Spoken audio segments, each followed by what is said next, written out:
اعوذ باللہ من الشیطان الرجیم پناہ مانگتا ہوں میں اللہ کی شیطان مردود سے۔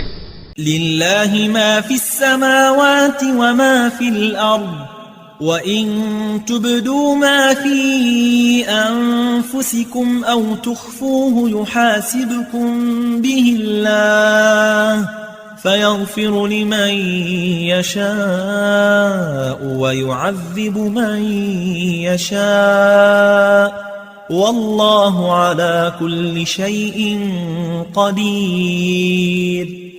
جو کچھ آسمانوں میں اور جو کچھ زمین میں ہے سب اللہ ہی کا ہے۔ تم اپنے دلوں کی بات کو ظاہر کرو گے تو اور چھپاؤ گے تو اللہ تم سے اس کا حساب لے گا، پھر وہ جسے چاہے مغفرت کرے اور جسے چاہے عذاب دے، اور اللہ ہر چیز پر قادر ہے۔